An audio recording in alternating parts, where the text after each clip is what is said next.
Sesaat lagi Anda akan mendengarkan program Renungan Sahabat Seperjalanan bersama Pendeta Wendy Pratama.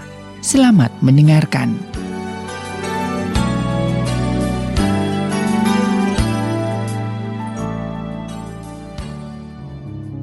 Selamat berjumpa kembali di dalam layanan audio Sahabat Seperjalanan. Hari ini adalah hari Selasa 16 Maret 2021. Tema renungan dan saat teduh kita dengan judul Better atau Bitter, lebih baik atau lebih pahit, atau dengan kata lain ciri pribadi yang lebih. Better atau bitter. Firman Tuhan terambil di dalam Efesus pasal keempat ayat 31 sampai dengan ke-32. Demikian bunyi firman Tuhan.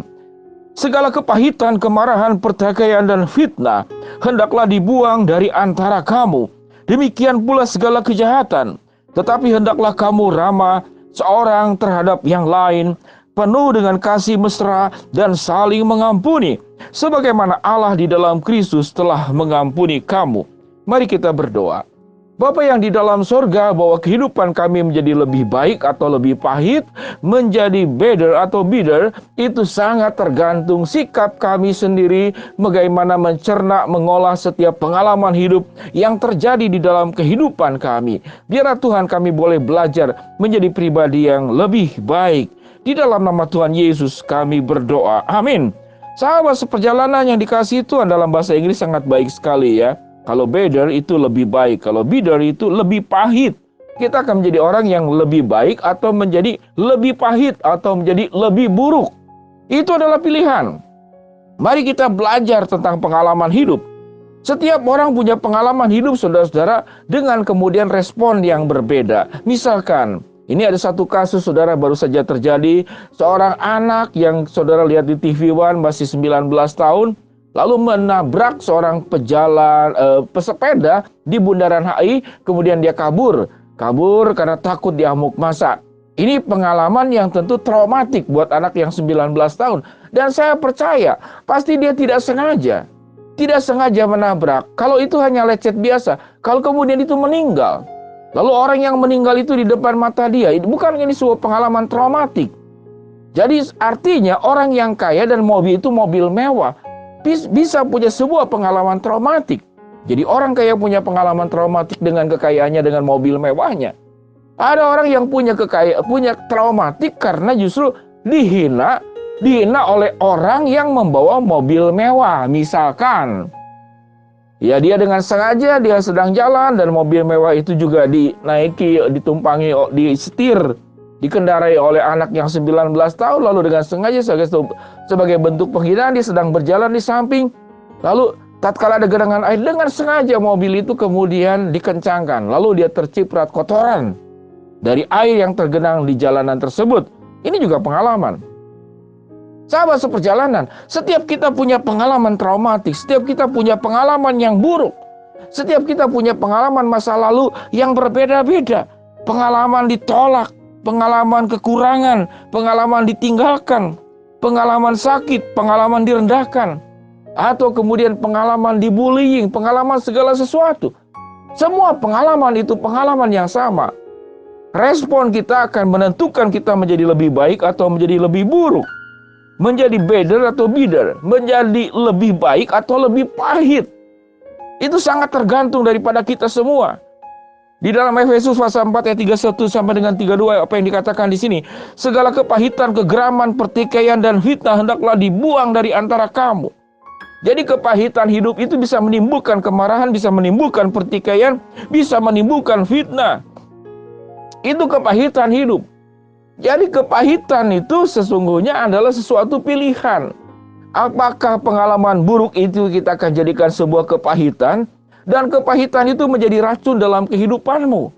Kepahitan dihianati, kepahitan ditinggalkan, kepahitan engkau diberikan janji palsu, kepahitan engkau dimanfaatkan. Jadi dimanfaatkan, segala pengalaman buruk akan menjadi pahit atau menjadi lebih baik atau menjadi lebih buruk. Sangat tergantung respon kita semua. Sahabat seperjalanan yang cukup menarik, saya membaca di Google seorang gelandangan yang bernama Khalil Refati. Di masa kecilnya itu, dia adalah seorang pecandu narkoba. Dia masuk keluar daripada narapidana. Pengalamannya itu hancur-hancuran. Ya, dalam kondisi dilecehkan seksual, karena sebuah pengalaman hidup dilecehkan seksual, direndahkan, dimanfaatkan. Sehingga dia menjadi seorang pecandu narkoba, kemudian masuk kemudian ke dalam mana? Ke dalam sel tahanan. Namun pada waktu kemudian satu hari mamahnya itu meninggal karena kanker. Mamahnya yang begitu mencintai dia, yang begitu mengasihi dia. Dia terbelalak kaget ternyata bahwa kehidupannya itu sudah membuat orang tuanya, ibunya itu stres, depresi luar biasa. Bagaimana membimbing anaknya menjadi lebih baik. Dan dia bertekad untuk memberikan yang hidup yang lebih baik kepada ibunya. Namun ibunya tidak bisa lagi melihat perubahan yang terjadi. Namun dari sanalah kemudian dia menjadi seorang pebisnis yang sangat luar biasa. Pebisnis yang sangat luar biasa yang disebut dengan bisnis Sun Life yang ada ratusan cabang di Amerika Serikat yang bernama Khalil Rafati. Ini satu contoh. Contoh-contoh yang lain juga itu sangat banyak.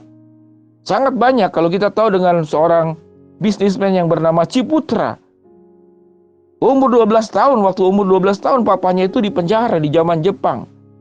Pengalaman-pengalaman buruk itu yang membuat dia kemudian dia mengalami sebuah pengalaman bagaimana memperbaiki diri menjadi lebih baik. Bob Sadino, seorang yang dulunya hanya pegawai biasa 9 tahun, dia pernah jadi buruh bangunan. Dia pernah jual telur dari rumah ke rumah. Kalau kita kemudian posisi di sana, ya sudah, ini sudah nasib saya, tidak bisa berubah. Jadi pengalaman pahit, pengalaman buruk itu dianggap sesuatu yang buruk, padahal justru orang yang pernah berada di bawah, lalu dia berproses bagaimana mendaki sampai ke atas, melewati proses yang sulit. Karena kenapa? Karena dia akan berjuang menjadi pribadi yang lebih baik, pribadi yang better, bukan menjadi pribadi yang bitter, yang menjadi lebih pahit. Pengalaman hidup itu menjadikan dia semakin pahit, semakin terpuruk, menjadi marah, bertikai, kemudian tidak puas, menyalahkan orang lain, menyalahkan situasi, menyalahkan orang tua. Mengapa saya dilahirkan ke dalam dunia ini? Dan segala sesuatunya. Sahabat seperjalanan yang dikasihi Tuhan, kalau kita meyakini bahwa sikap kita itu menentukan kita akan menjadi lebih baik atau menjadi lebih buruk. Apalagi Tuhan menjanjikan kita adalah rancangan damai sejahtera, rancangan masa depan yang penuh dengan harapan. Tuhan akan menyertai engkau. Sehingga dengan demikian sahabat seperjalanan, jangan salahkan masa lalu, jangan salahkan pengalaman pahitmu, jangan salahkan latar belakangmu, jangan salahkan lingkungan, jangan salahkan orang tuamu, jangan salahkan gurumu. Tetapi pengalaman pahit itu yang membuat engkau menjadi lebih baik atau menjadi lebih buruk sangat tergantung respon daripada dirimu sendiri. Apakah engkau akan menjadi pribadi yang optimis, akan menjadi pribadi yang berjuang, akan menjadi pribadi yang mengerti bahwa kehidupan ini adalah kehidupan yang penuh dengan perjuangan, dan Allah akan menyertai kehidupan sahabat seperjalanan sekalian. Sehingga mari, seperti firman Tuhan katakan, segala sesuatu yang buruk itu kita akan buang, kepahitan, kemarahan, pertikaian, fitnah. Tetapi engkau akan mengubah dengan apa? Engkau akan menjadi orang yang ramah seorang akan yang lain, penuh kasih mesra, saling mengampuni, sebagaimana di dalam Kristus telah mengampuni kamu. Sahabat seperjalanan, kita akan menjadi pribadi yang lebih baik, better, atau menjadi pribadi yang lebih buruk, bitter. Itu sangat tergantung respon dirimu sendiri. Jadi jangan salahkan keadaan, salahkan lingkungan, salahkan orang tuamu, salahkan masa lalu, salahkan situasi, salahkan siapapun juga. Menjadi salah dan menjadi benar adalah respon kita. Waktu kita merespon dengan salah, pengalaman buruk itu, salahlah jalan ke depan kita. Sewaktu kita merespon menjadi lebih baik, respon dengan baik, maka lebih baiklah kehidupan kita di masa berikut. Tuhan memberkati kita semua. Mari kita berdoa. Bapa yang di dalam surga, hamba mau berdoa buat sahabat seperjalanan yang sedang sakit di rumah sakit ataupun di rumah. Tuhan jamah, Tuhan sembuhkan. Buat sahabat seperjalanan yang sedang menghadapi kendala, kesulitan, dan kemudian persoalan dalam hidup, Tuhan yang akan membukakan jalan. Buat sahabat seperjalanan yang sedang berdoa dan memohon sesuatu kepada Tuhan, biarlah Tuhan akan kabulkan sesuai dengan waktu, rencana, dan kehendak-Mu. Di dalam nama Tuhan Yesus kami berdoa. Amin. Shalom sahabat seperjalanan, akan menjadi lebih baik atau lebih buruk kehidupannya untuk setiap pengalaman-pengalaman yang tidak baik di masa lalu sangat ditentukan oleh sikap dan pilihanmu. Kamu akan menjadi pribadi yang better, lebih baik, atau bitter, menjadi orang yang lebih pahit dalam hidup ini. Tuhan menyertai kita semua. Shalom. Amin.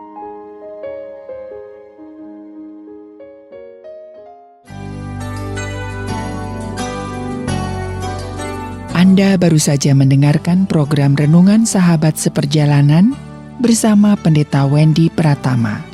Terima kasih atas perhatian Anda. Tuhan Yesus memberkati.